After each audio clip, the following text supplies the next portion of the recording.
3 days after I handed her $77 million, my daughter threw my suitcase onto the street and told me I was no longer part of her family. I stood there, watching the gates close, and I didn't cry. Not then.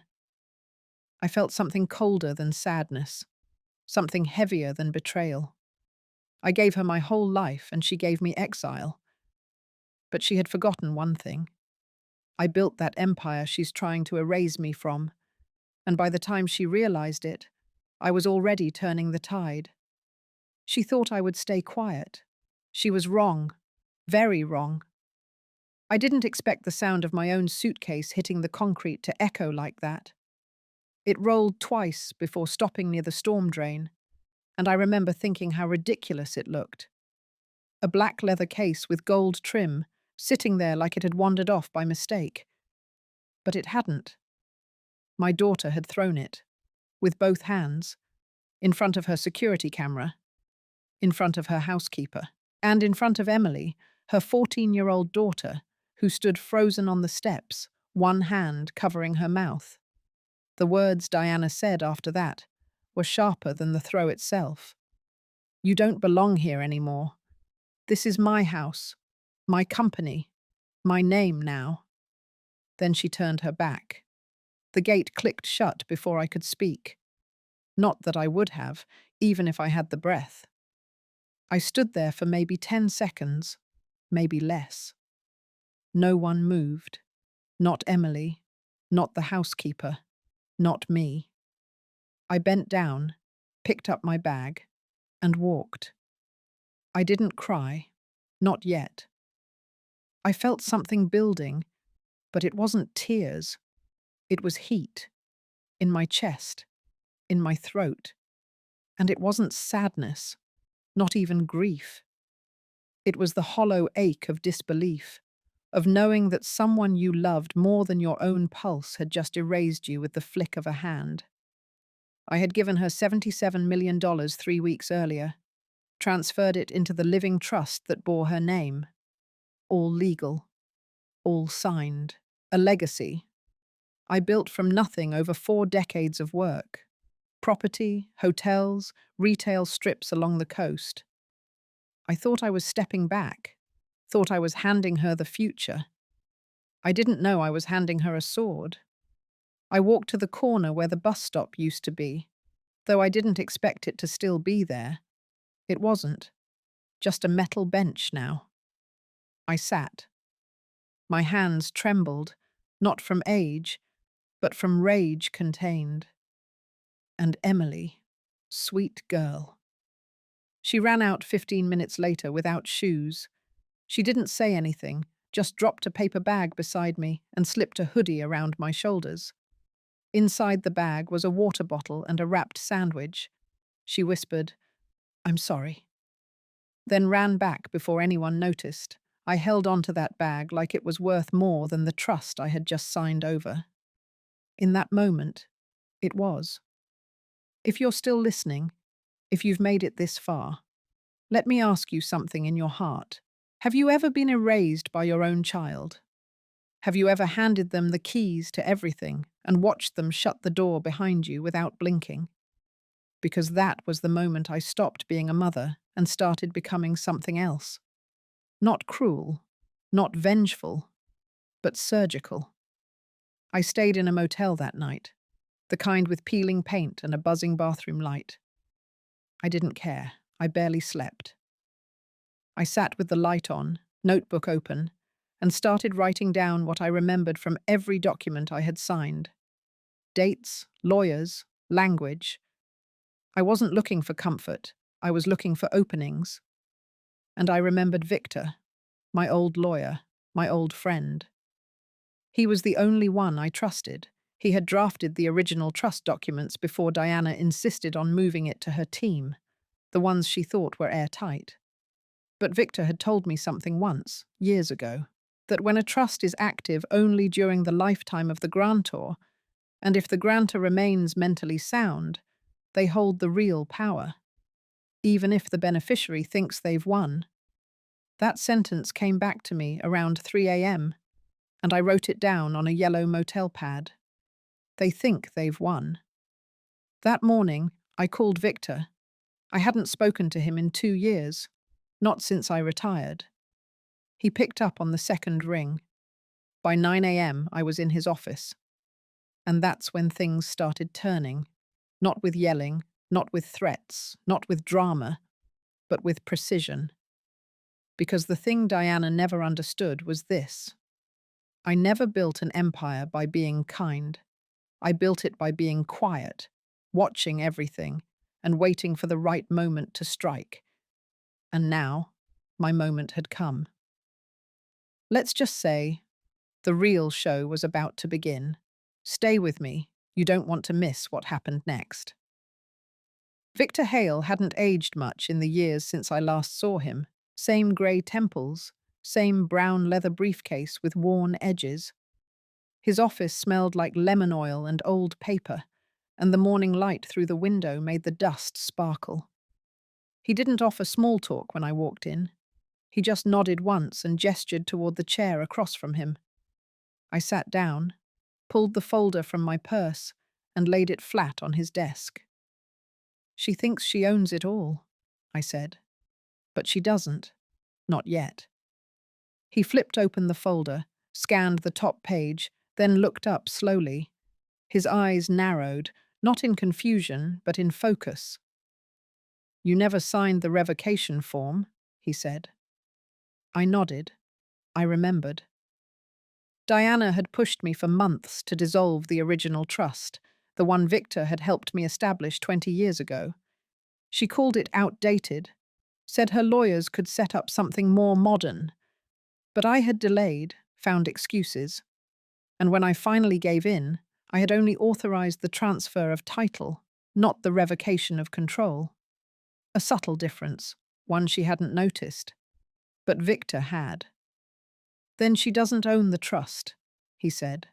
Not legally. She can't access the remainder without your approval. And if she's already used portions for personal gain, that could trigger a breach. That's what I needed to hear. I leaned back in the chair, my hands folded neatly in my lap. I wasn't angry. Not anymore.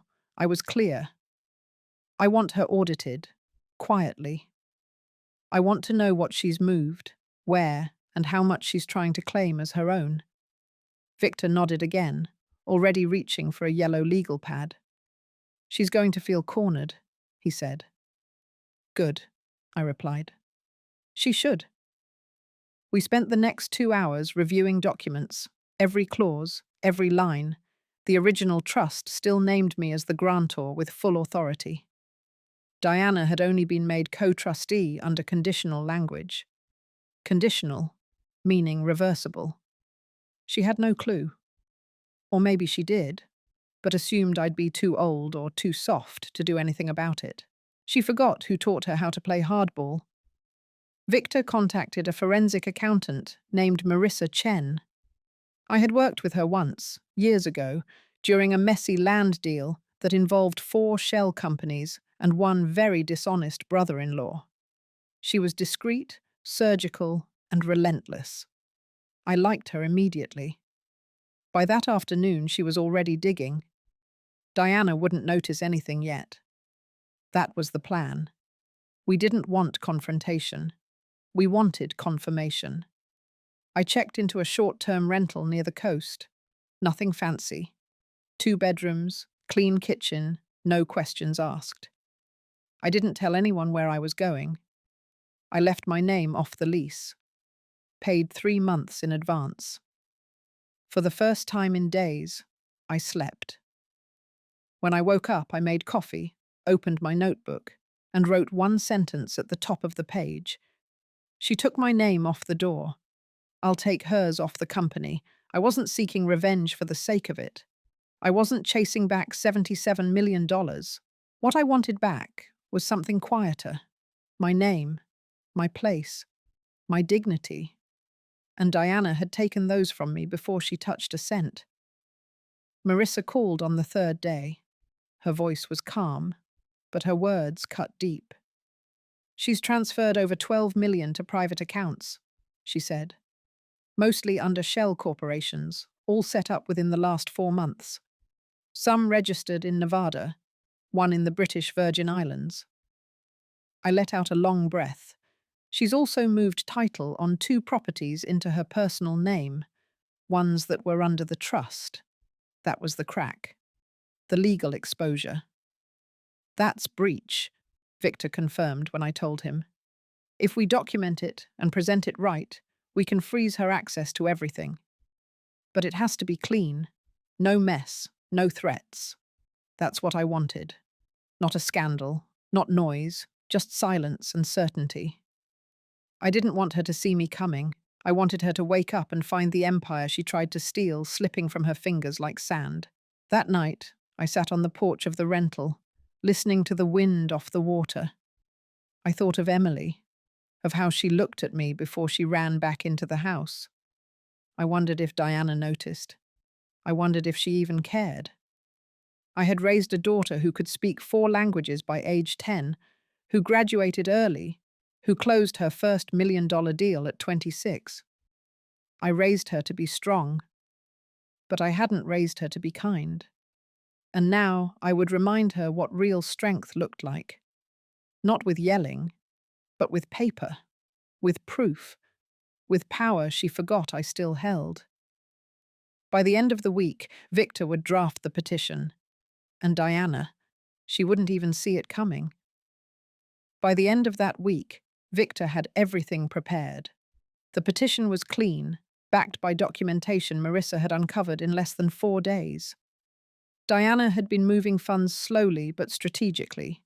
12 million was only the beginning. If we waited another month, she'd drain twice that. Maybe more. The properties she transferred were only 2 of 5 held under the trust. She was building a wall, 1 stolen brick at a time, confident I would never climb it. Victor said the best time to strike was during the next quarterly meeting of the board. It wasn't a flashy gathering, just a handful of shareholders, senior advisors, and Diana, playing queen at the head of the table. She didn't know I was still on the distribution list. She hadn't removed my name from the email threads. I wasn't visible, but I was still inside. That gave us a date, 2 weeks out. Enough time to collect statements, enough time to position the right people in the right place. Marissa expanded her search. Every shell company had a name that meant something to Diana. Little personal touches she thought no one would notice. One was called Arden Coast Holdings. Arden was the street we lived on when she was in high school. Another was called Elowen Global, the middle name she gave to Emily. These weren't random choices. She was building her empire with stolen tools and painting them in sentimental colors. I didn't feel sad when I read the reports. I felt embarrassed for her, not just for the greed, but for the arrogance. She really thought I wouldn't look. She thought I was done, retired, soft, a name on a plaque and nothing more. But I was still watching, and I wasn't alone. Linda Ramos called me the following Monday. She lived 2 doors down from Diana, had known us for years. Her late husband used to mow both our lawns when we lived in the old neighborhood. We weren't close friends, but she was always respectful, always observant. She had seen the suitcase moment, the one I hadn't spoken about to anyone, not even Victor. She said she had something to show me. I agreed to meet her at the park, by the benches near the old bandstand. When I arrived, she was already there, holding her phone. No makeup, sunglasses on, hair tied back. She wasn't looking for attention, just the truth. She played the clip, less than a minute long, her voice in the background, barely a whisper. That's her mother. She just threw her out. Oh my God. The video caught the entire exchange, the suitcase landing on the stone. Diana's voice, sharp and cold. Emily in the doorway, frozen. I watched it once, then again, then asked if she'd send it to me. Linda didn't ask questions. She just pressed send. That night, I sat in the kitchen of the rental house, phone in hand, watching that clip until the battery died. It wasn't rage I felt. It wasn't even shame. It was clarity. The moment I was erased had been recorded, and now it would become the trigger. I called Victor and told him we needed one more thing added to the plan, not just the financial mismanagement, not just the illegal transfers. I wanted to file an ethics violation with the board, conduct unbecoming of a trustee, abuse of family authority, exploitation. It wasn't about the money anymore. It was about the behavior and the pattern. He agreed. Quietly, he reached out to Reiner, who now served as a consultant for corporate compliance hearings. They weren't close friends, but Reiner had always respected Victor's cases. I had met Reiner once, briefly, at a private event for civic donors. He'd remembered me. I still had allies. Not many, but enough. Emily texted me the next evening. Short message, just 5 words. I miss you. Are you okay? I didn't answer right away. I wanted to. I stared at the words, trying to decide whether answering would help her or hurt her. I decided on simple. I'm okay. I love you. She didn't write back, but I saw the message delivered. That was enough. In the mornings, I started walking again. Slow steps along the boardwalk, hands in my coat pockets. Not to think, but to clear my thoughts. I didn't want to act from anger. I didn't want my decisions to come from bitterness. That wasn't who I was, not even now. This wasn't about revenge. This was about course correction, about truth, about memory. Diana had rewritten our history in the eyes of her staff, her clients, even her own daughter. She painted me as a relic, a sentimental liability, something to be honored in name, but discarded in practice. But I had kept everything: contracts, drafts, letters she wrote when she was 15, begging to intern at my office. Pictures of her first check, framed on my old desk. She had forgotten where she came from. I hadn't.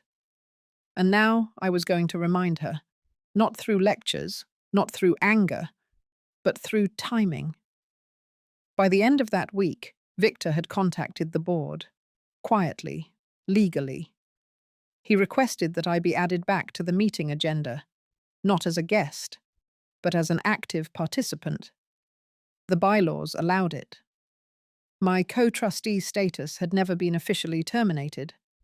They accepted the request. I would speak at the meeting. Diana still didn't know. That was how I wanted it. Let her wear her best suit. Let her smile in front of the press. Let her pretend she built it all on her own. And then when the room was full and the lights were bright and the reporters were ready, I would stand up, not to beg, but to expose. The morning of the board meeting arrived with a steady wind off the coast and a sky the color of steel. I dressed in the same navy blazer I used to wear on acquisition days, back when signatures changed cities. The fabric hung looser on me now, but the posture underneath hadn't changed. I pinned my hair back, kept my makeup neutral, and packed the file I had built with Victor and Marissa. The meeting was held at the firm's downtown headquarters, a high-rise I bought in cash during a recession no one thought we'd survive. Diana had since replaced the marble lobby with engineered stone and swapped the gold signage for muted slate. The warmth was gone. Efficiency had replaced legacy. That was her way. The receptionist didn't recognize me. She offered a polite smile and asked if I had an appointment. I gave her my name and watched her face shift as she searched the list and found it. She apologized, stood quickly, and offered water. I declined. I didn't come to be served. I came to be seen. The boardroom was on the 34th floor, floor-to-ceiling glass. 12 seats, 10 filled when I walked in. Some glanced up, A few froze. Diana was standing at the front, gesturing toward a digital presentation projected on the wall. She paused mid-sentence when she saw me. There was a flicker of something across her face. Not fear, not guilt. Calculation. She smiled. Thin. Professional. Mother, I wasn't told you'd be joining us today. I placed my folder on the table, pulled out the chair nearest the middle, and sat without a word. My hands were steady, my shoulders square. I didn't need to raise my voice or make a scene. My presence was the message. Victor entered 2 minutes later, briefcase in hand. He nodded to the board, took a seat beside me, and opened his notes. The meeting resumed. Diana clicked through quarterly figures. Margins, market expansion, international licensing. The same buzzwords she had been throwing around for 2 years. Some board members nodded, others looked tired. I watched her performance, noting how she avoided looking at me directly. Then came the moment we had planned for. She moved to the final slide, a projection of upcoming acquisitions. She referenced funds that had not yet been cleared by the trust. She spoke of properties not yet closed, names of holding companies Marissa had traced just a week earlier. She called them strategic assets. Victor waited until she finished. Then he stood. Before the board moves to vote on the allocation of new assets, there is a matter of serious concern we need to address. Diana's smile tightened. Victor handed each member a sealed packet. Inside were financial records, transfer logs, ownership filings, cross-referenced transactions between trust accounts and shell corporations bearing names tied directly to Diana's personal history. A pause settled over the room. These transactions violate the fiduciary responsibility of a co-trustee, Victor said. There was no need to dramatize it. The numbers did all the work. Diana attempted to counter. She spoke quickly, accusing Victor of twisting the documents. She called the structures legal. Standard. Then Linda's video was played. One board member, an older woman named Carla, placed her hand over her mouth. Another whispered something to the man beside him. The suitcase. The words. The dismissal. "This is conduct unbecoming of a trustee," Victor said. "It raises ethical concerns and reputational risk to the firm and its leadership." I did not look at Diana. I didn't have to. Reiner was seated near the far end of the table. He cleared his throat, then spoke in a calm voice. "Given the gravity of the evidence, I move that we suspend Diana's trustee authority pending a formal review." A vote was called. 8 in favor, 2 abstained, none opposed. Diana stood silent, her lips parted but no sound coming out. The chairwoman asked if I had anything to add. I rose slowly, opened my folder, and removed one single sheet. It was my handwritten letter of reinstatement. Simple. One paragraph. Dated, notarized. I placed it on the table. "The trust was never dissolved," I said, "only mismanaged." The board moved to adjourn. Reporters waiting outside had already picked up whispers. Nothing official had been said yet, but the shift in energy was visible. I walked out first, leaving Victor behind to finalize paperwork. The elevator ride down was quiet. When I reached the lobby, the receptionist stood, as if unsure what to say. I nodded once and stepped out into the wind. The city hadn't changed much, but I had. I didn't go back to the rental that night. I stayed in a small hotel nearby, ordered tea, turned off my phone, sat by the window and watched the skyline turn gold with dusk. I had not shouted. I had not begged. I had simply shown up. And the world I built remembered who I was. By morning, the headlines were already circulating. They didn't name me directly, but they didn't have to. Phrases like surprise reinstatement and unexpected appearance of founding trustee floated beneath photos of Diana exiting the boardroom, face half turned, lips tight. The press had waited outside long enough to sense when power shifted. They always did. Victor called just after 9. The emergency injunction had gone through. Diana's access to all trust-linked accounts was frozen. The transfer of properties she had filed 2 months earlier was now under official review. The Finance Committee had moved to audit the transactions fully. The response was faster than I expected, but then again, Diana's errors were loud and easy to track once someone looked closely. I didn't reply with triumph. I simply thanked him, closed my notebook, and finished my coffee. That afternoon, I walked past the old flagship store on Wilton Avenue, the very first property I bought, when I still had to sign leases under a different name to be taken seriously. It used to be a small art supply shop with red awnings and warped glass. Now it was a boutique chain Diana rebranded under her initials. Cold grey logo, mirrored shelves, artificial lighting. I didn't go inside. I only stood across the street and watched the manager rearrange a window display. She looked young, determined, probably didn't know who I was. I felt no bitterness, only distance. It wasn't mine anymore, not in that form. Later, Victor sent over the list of affected accounts. Diana had routed not just money, but contracts, partnership offers, a silent acquisition deal in Miami, all through dummy companies she thought no one would trace. Marissa had already flagged 3 more in Delaware alone. The scope of it was wider than I imagined. This wasn't just a lapse in judgment. It was a systematic attempt to erase me while using everything I had built. That evening, I met Reiner in person. He suggested a quiet dinner, somewhere away from downtown. We chose a small Italian place with linen napkins and no cameras. He didn't come to offer sympathy. That wasn't his nature. He came to speak plainly. "The board respects what you did," he said. "But this isn't over. Diana still holds influence, still has allies. Some won't turn until the structure crumbles completely."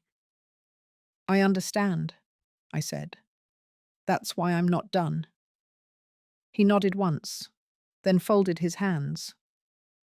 "What you did back there." It wasn't just a legal correction. It reminded people who the foundation of this company really was.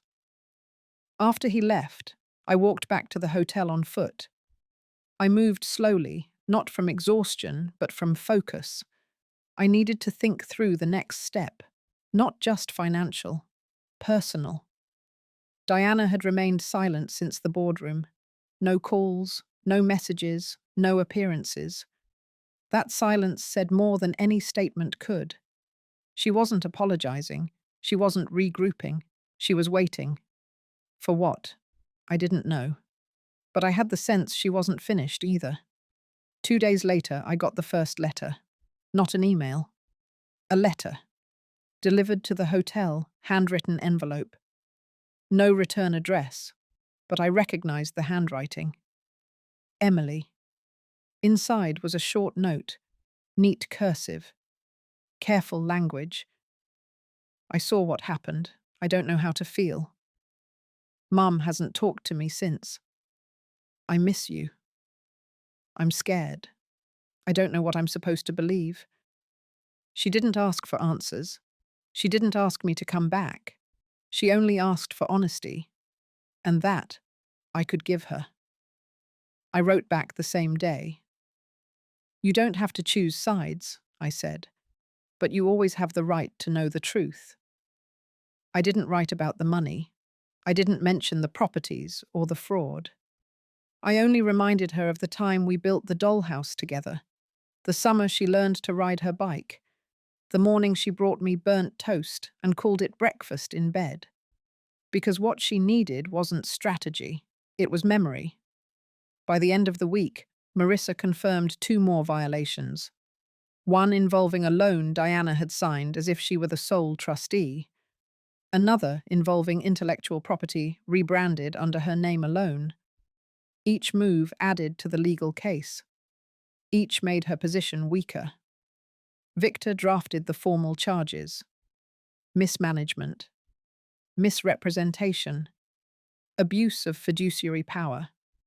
Enough for the board to consider permanent removal, not just suspension.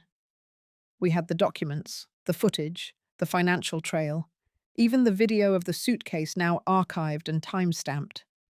But I hesitated, not from fear, not from guilt, from something else.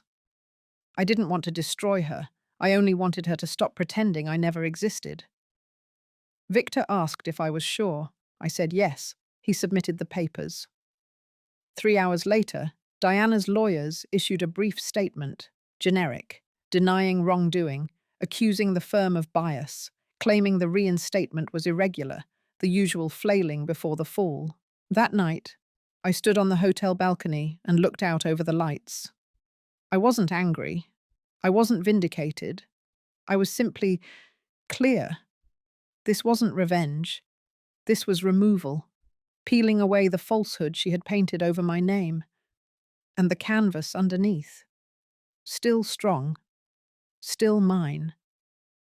The fallout began quicker than I expected. Within 48 hours of the formal filing, the financial media picked up the story. It started as quiet chatter on professional forums, then migrated to mid-tier blogs, and by day 3, it reached the business pages of 2 national papers. The headlines didn't hold back. They called it internal misconduct, abuse of family trust, sudden collapse of executive control. Diana's name was in bold font, followed by words she once weaponized against others: mismanagement, negligence, breach of duty. I didn't celebrate. I didn't smile. I simply closed the article and looked out the window of the hotel room I had grown used to. It was quiet that morning. Rain streaked the glass. The city moved below me like it always had, unaffected and relentless. Victor warned me about the speed of the unraveling. He said once the story caught wind, everything else would follow. He was right. Clients pulled out of deals. A major partner requested a pause on joint projects. Several mid-level executives submitted internal complaints. Marissa continued tracking transfers and inconsistencies. Each day, she sent me a summary. Diana had created a tangled web of transactions designed to look legitimate, but under scrutiny, they collapsed into patterns of concealment. It wasn't just unethical, it was prosecutable.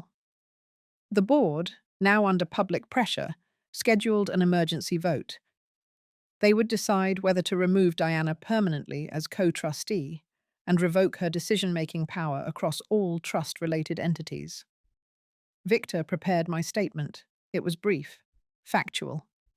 We would not attend the vote in person. It would be handled internally. Diana would be notified once the decision was final. I agreed to the plan. But I asked Victor for one thing. I wanted the results to be delivered in person, not by letter, not by phone.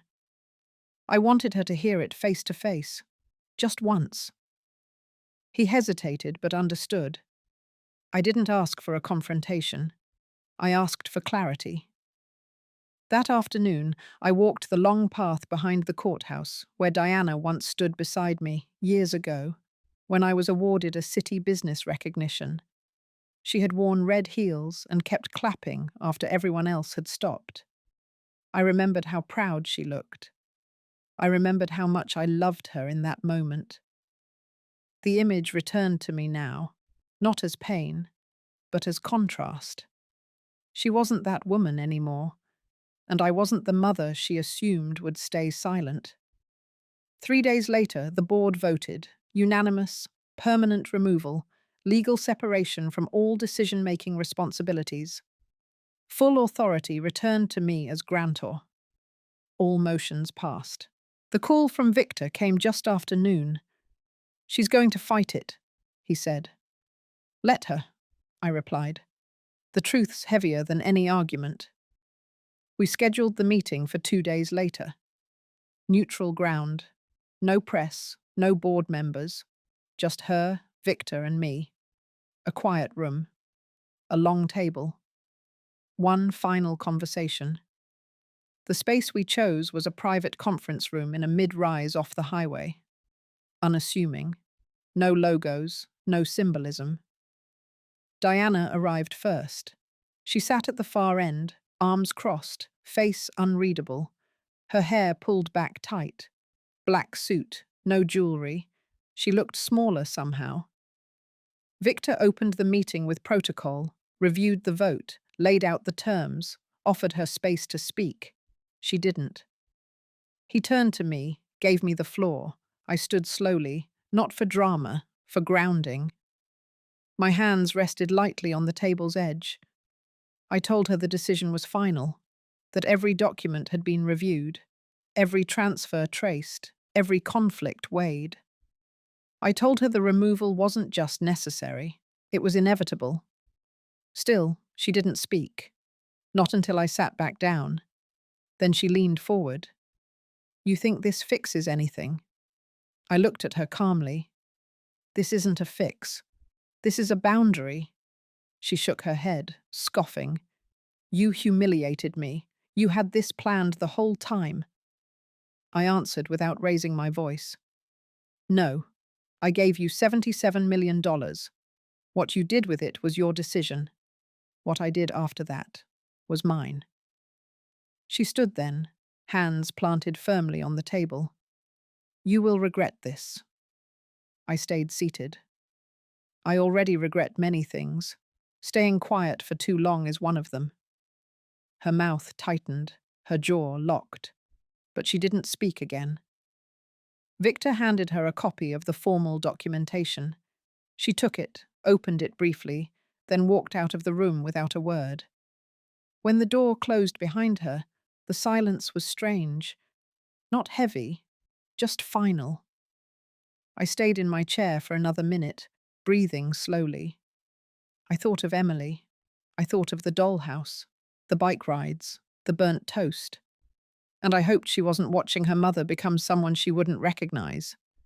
But I couldn't stop that part. All I could do was protect what was left. And finally, I had. I returned to the rental house later that afternoon. I set my bag down by the door, removed my blazer, and folded it carefully across the back of the chair. The house was quiet. The kind of quiet that settles after something final has taken place. No arguments, no slammed doors. Just the absence of noise that follows after control has shifted for good. I poured myself a glass of water and stood by the window. The sky was overcast. The trees were still. Everything in me felt still too.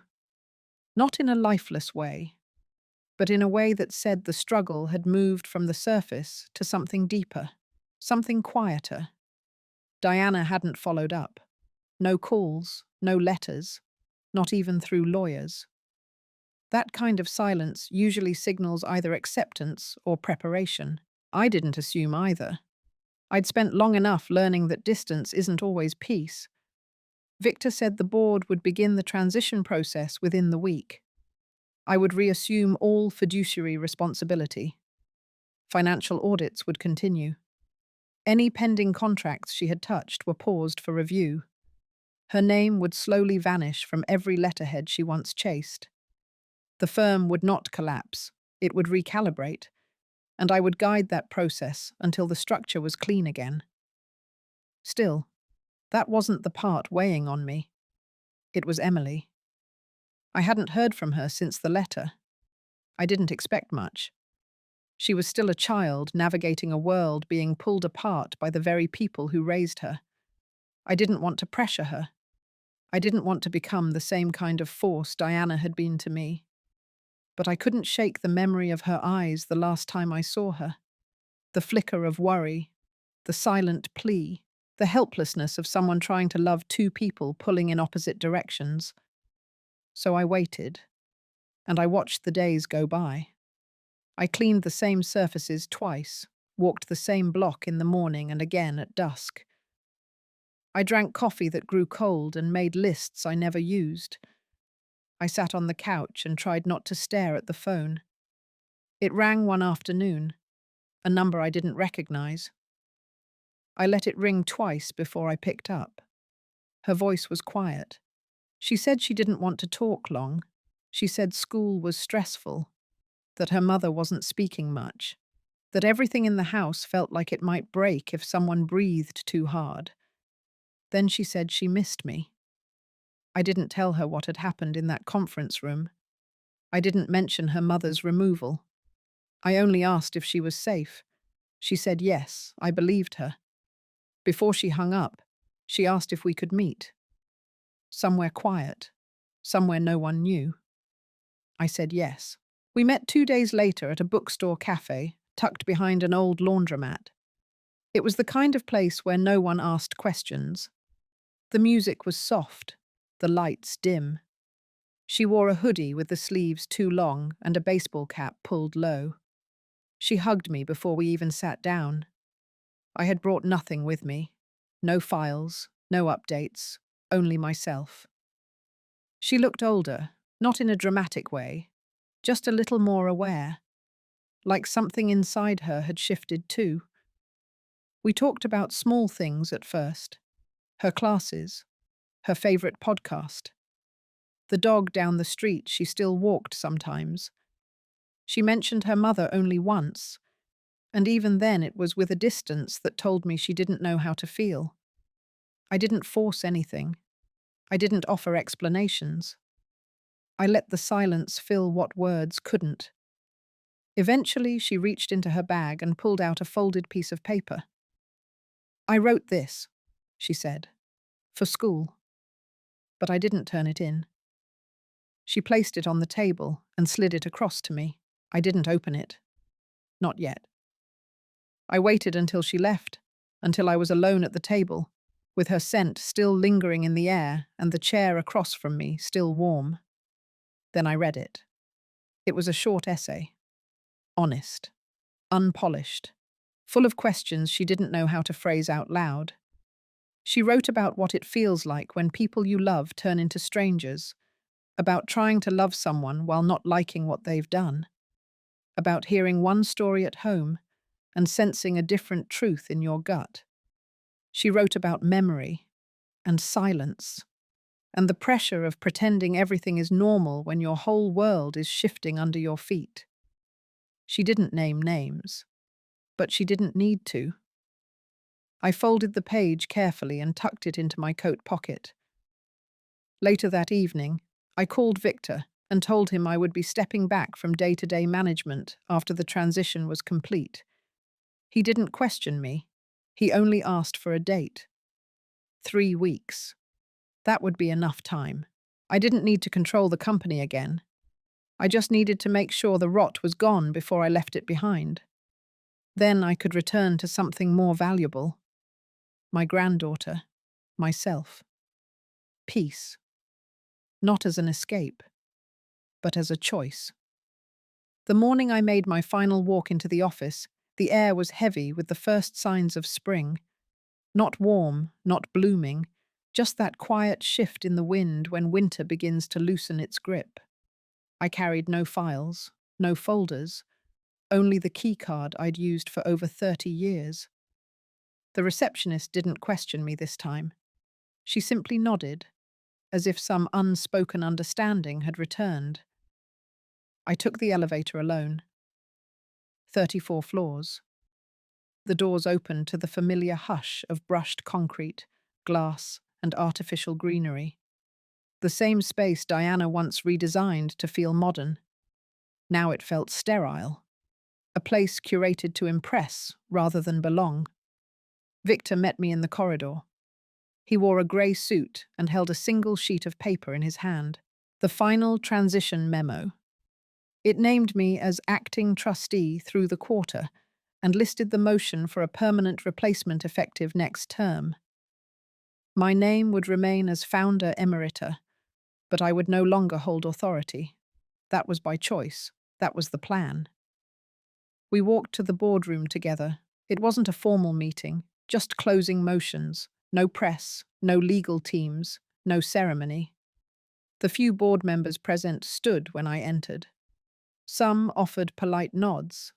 A few smiled with something that felt close to respect. I signed where Victor indicated, each signature deliberate, each stroke the end of one sentence and the beginning of something else. I had no desire to extend my stay, no appetite to be surrounded by people who once whispered about my age while enjoying the structure I built. Victor placed the file into his briefcase and asked if I wanted to say anything. I shook my head.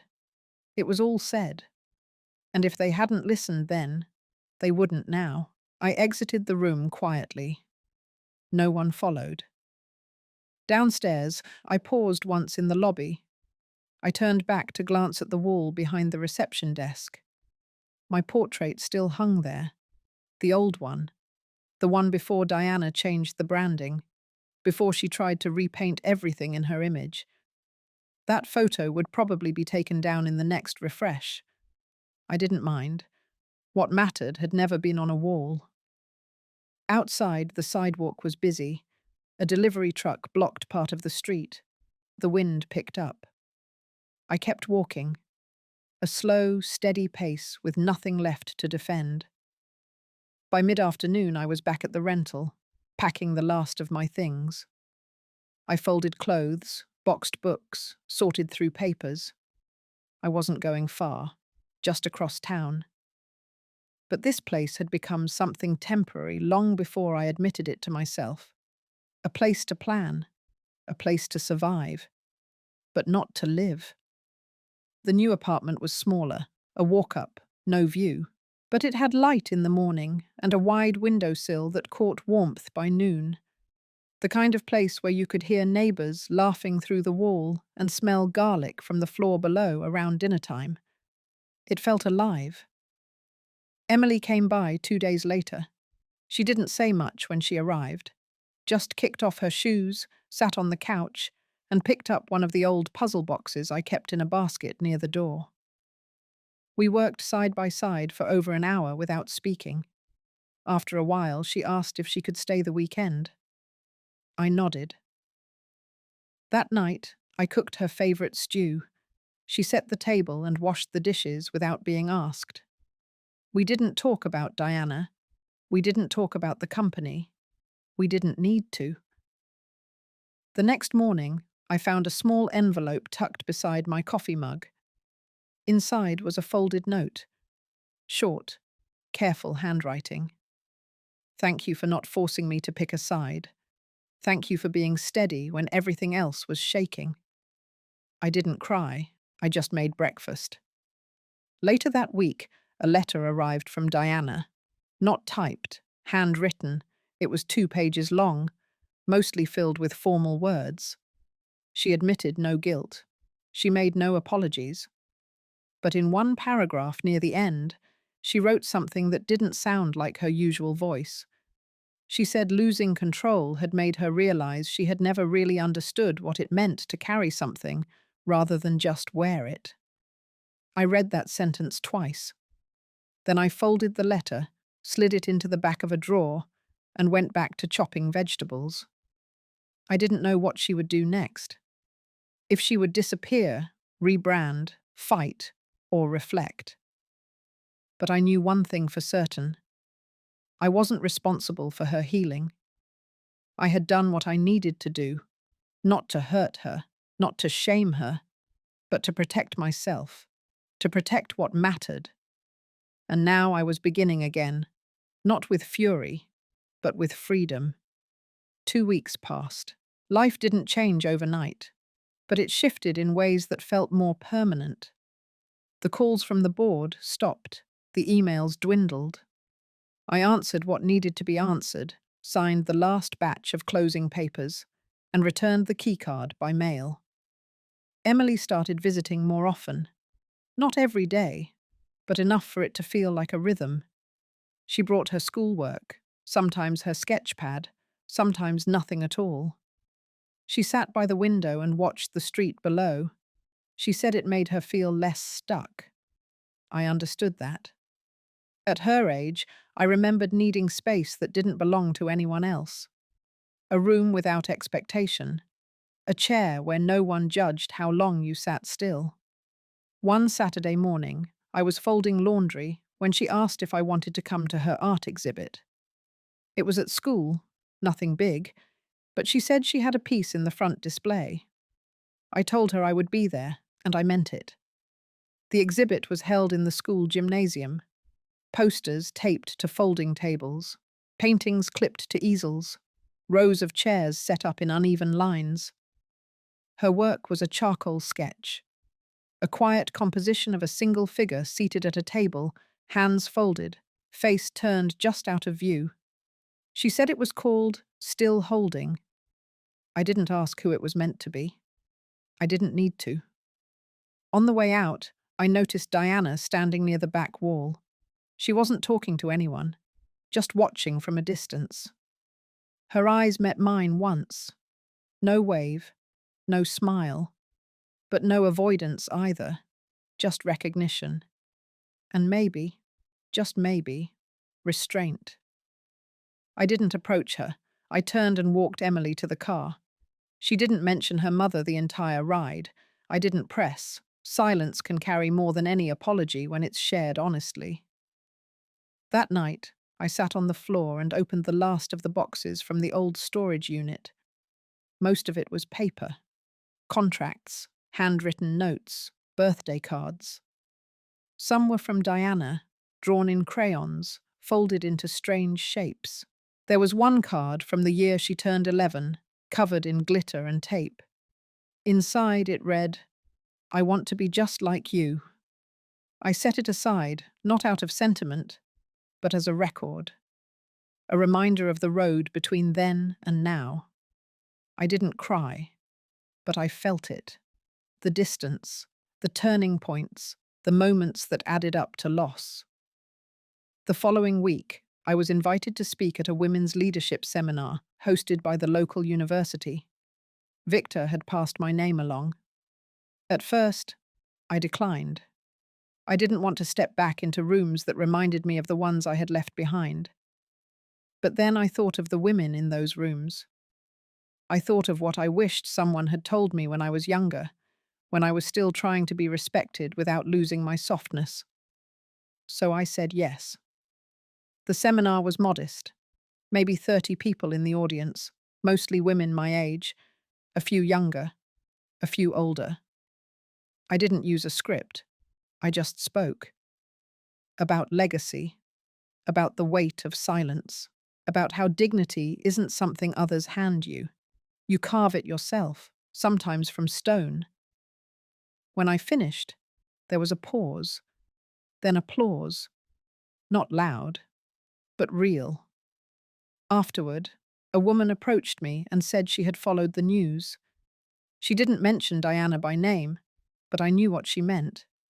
She said she admired that I had chosen precision over spectacle, that I had protected myself without destroying what I once loved.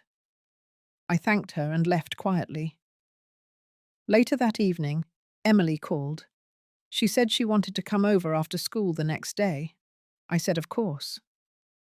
When she arrived, she handed me a small envelope. Inside was a photograph.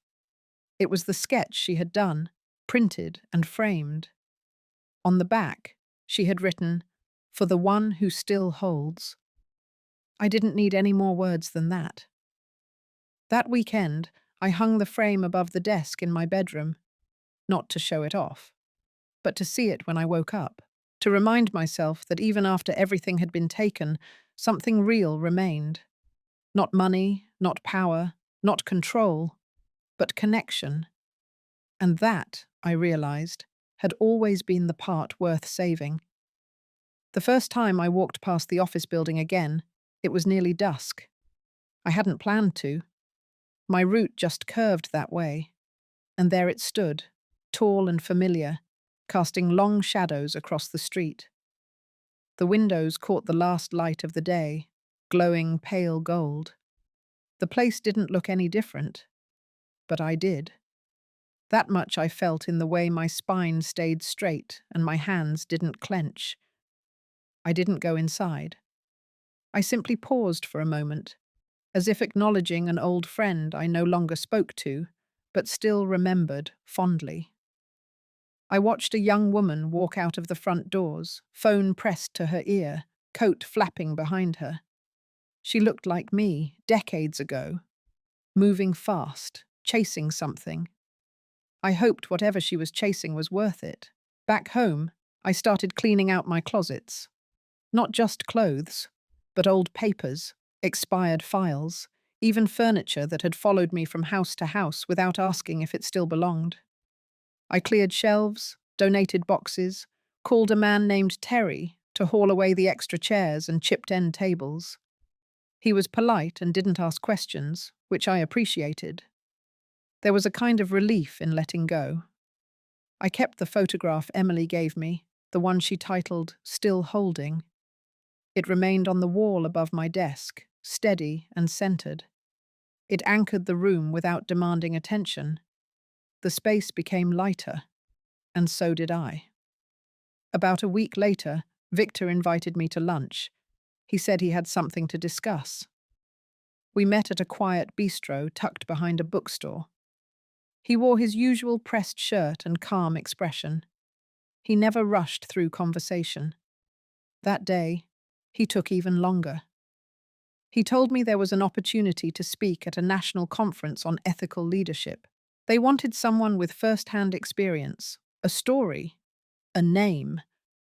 Mine had come up, not from him, but from a colleague who admired how the trust scandal had been handled. I declined. He didn't press. He just said the offer would remain open if I changed my mind. I wasn't afraid of telling my story. I just didn't want it to become a product. There was a difference between sharing and performing, and I had spent too long on stages I didn't choose. After lunch, I walked alone. The city looked brighter than I remembered. Or maybe I was finally seeing it, with eyes not dulled by exhaustion. I stopped at a flower stand and bought a small bouquet of tulips, deep red and almost too open. I brought them home and set them on the kitchen table without a vase, just loose and beautiful in their own right. That evening I found another letter in the mail slot. This one wasn't from Emily. It was from Diana. The envelope was heavier than the others. Inside was a card, thick and cream-colored. Her handwriting was careful, less sharp than before. She didn't write much. She said she had read the news of my withdrawal from the trust and wanted to acknowledge it. She didn't mention what had happened before. She didn't use words like mistake or regret. But she did write one sentence I hadn't expected. You didn't lose your power. You reclaimed it without burning everything down. I sat with those words for a long time. I didn't write her back, not out of anger, but because some acknowledgements aren't meant to be answered. They're meant to be witnessed and then released. 2 days later, Emily came by after school. She carried a canvas rolled under her arm and a folder tucked into her jacket. She said she had started working on a new series for her portfolio. This time, she wanted to paint scenes from memory. Real moments, not posed, not idealized. I asked what she remembered most. She said the morning I made her pancakes and let her wear mismatched socks to school. I smiled. Not because of the socks, but because she remembered something simple, something ordinary. That kind of memory means it wasn't just the loud moments that shaped her, but the quiet ones, too. She stayed for dinner. We didn't talk about the past. We talked about color and texture, and whether plants could feel when you trimmed them. That night, I stood on the balcony and looked out over the street below. The lights in other apartments flicked on, one by one. A woman laughed through a window across the alley. A child dropped something and called out for someone to come see. The world continued, not needing me to lead it, just asking me to be present. And that was enough. Everything that had been taken from me, I had reclaimed. not through noise, but through clarity, not through revenge, but through return. I wasn't trying to rebuild the same life. I was creating space for a new one rooted not in legacy or control, but in quiet, lasting peace. The morning began like any other. Coffee in the same mug, window half open to catch the breeze. The tulips Emily brought last week had started to fade, their edges curling inward. I didn't throw them out. I left them on the table, a quiet reminder that beauty doesn't need to last forever to mean something. I had planned to stay in that day. No meetings, no errands, just laundry and soup on the stove. But around mid-morning, a call came from an unknown number. I let it ring once before picking up. It was a woman from the ethics review panel. She informed me that the full report on Diana's conduct had been finalized. The findings confirmed what Victor and Marissa had uncovered. Diana had knowingly misused funds and misrepresented ownership in several transactions. The panel's language was professional but blunt. She had violated the standards of her position beyond repair. They offered to send me the full report, but I declined. I didn't need more evidence. I had lived the impact. After the call, I stepped outside for a walk. The air felt heavy, but not unpleasant. The season was shifting again, from early spring to something warmer, softer. The sidewalks were quieter than usual. A few children passed by on bikes. One of them waved. I waved back. I kept walking until I reached the edge of a small park tucked between buildings. I found an empty bench near a patch of dogwood trees in bloom. The petals looked like folded paper, pale and still. I sat there longer than I meant to. Time didn't move fast that day. It stretched and bent, like it was trying to give me room. When I returned home, a letter was waiting on the floor inside the door. No envelope, just a folded page, hand-delivered. It was from Diana. She had written it in her own handwriting, the way she used to when she was young. Not cursive, but sharp and narrow. The letter wasn't long. She didn't deny what had been done. She didn't make excuses. But she also didn't ask for forgiveness. She wrote that everything had collapsed faster than she imagined. That some days, she felt like she couldn't breathe. That she had looked in the mirror and seen a version of herself she didn't recognize. She didn't ask for a reply. She ended the note with one line. "You never stopped being my mother, even when I forgot how to be your daughter." I folded the paper, placed it inside a drawer, and said nothing. That night, I took out one of the old journals I used to keep during the early years of building the company. I hadn't opened it in decades.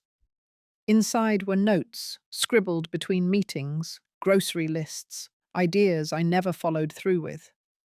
On the very last page, in faded ink, I had written one line. "When the noise stops, what remains is who you are." I closed the journal, set it beside the lamp, and turned off the light. For the first time in months, I slept through the night without waking. In the morning, I didn't feel different, but I felt done. Not finished, just settled. The storms had passed, the damage had been measured, the necessary distance had been created. I didn't know what Diana would do next. I didn't know if healing was possible for her, or if she even wanted it. That wasn't mine to control. What mattered now was that I had not become like her in order to defeat her. I had kept my voice steady, my hands clean, and my boundaries intact. That was enough. That was mine. The afternoon light came through the windows in golden stripes, falling over the hardwood floors like ribbons. The house was still, not empty, just peaceful. I stood in the center of the living room, barefoot, listening to the silence. The same space that once held so much tension now held only breath. It had taken time, and clarity, and distance. I had sold the office building 2 weeks ago, not for profit, but to close a door. The new owners were turning it into a community centre. I smiled when I heard that. It felt fitting somehow. A place once used for silent war, now becoming space for voices, young and old. The foundation transfer had gone through without incident. The lawyers kept it clean and public. Every board member from the former trust was now formally replaced. The money could never be used to control or threaten anyone again. Emily had accepted the position of creative director for the new mentorship program. She didn't make a big deal about it. Just showed up, rolled her sleeves, and started building. She asked me to join the launch dinner next week. I agreed, but only to sit in the back. I told her I didn't need my name on anything. My reward was already complete. It was a strange feeling, finishing something you never thought you'd survive. I had expected more drama at the end, but the real peace came in the quiet moments when no one was watching. Diana hadn't contacted me again, and I hadn't reached out either. There was nothing left to say. She knew what she had done. I knew what I had reclaimed. Sometimes, resolution doesn't come from conversation. It comes from clarity, from walking forward without dragging the wound along. That morning, I went to the beach, not for nostalgia, but because the air felt right. I brought a folding chair, a small thermos of tea, and nothing else. I sat where the sand was firm and cool, watching the waves roll in with their steady rhythm. A little boy nearby was digging a hole with a plastic shovel, his father close behind. They laughed every time the water rushed in and filled the hole again. I watched them until they left, and then I sat alone. I thought of all the rooms I had built, all the boardrooms I had led, all the dinners where my name was said with a smile and a knife behind it. And I thought of the room I was sitting in now. No walls, no ceiling, just salt in the air and sky above my head. This was the only legacy I wanted to leave behind. Not money, not control, but this quiet, knowing that I had returned to myself after being dismantled piece by piece. I stayed on the beach until the sun dipped low and the wind grew cooler. Then I folded the chair and walked back toward the parking lot. On the way, I passed a woman about my age, walking her dog. She nodded. I nodded back. It felt like a blessing. That evening, I cooked dinner for one, roasted vegetables, a small bowl of soup. I lit a candle, not for mood, but for marking the moment, a quiet celebration of the end. Not a dramatic end, but an honest one. I opened the last letter I had received from the bank. Just a simple notification that all transfers were confirmed. Everything was officially closed. I placed it in a drawer and locked it. I didn't need to read it again. I didn't need reminders. I had lived it. I stepped onto the balcony with a cup of tea, wrapped in a shawl Emily had gifted me years ago. The city lights shimmered below, flickering like tiny declarations that life keeps moving. And so would I. Not with vengeance, not with bitterness, but with quiet strength. The kind that does not need to be loud to be real. The kind that cannot be taken away. Because it lives in you, no matter who walks in or out of your life. Because it is yours, and it always was. If you've ever found yourself starting over after being betrayed by the ones you raised, I see you. This story is for every woman who was once discarded, overlooked, or underestimated. You are not alone, and your power does not disappear just because others fail to see it. If this story moved you, stay with me. There's more healing ahead, and we'll walk it together.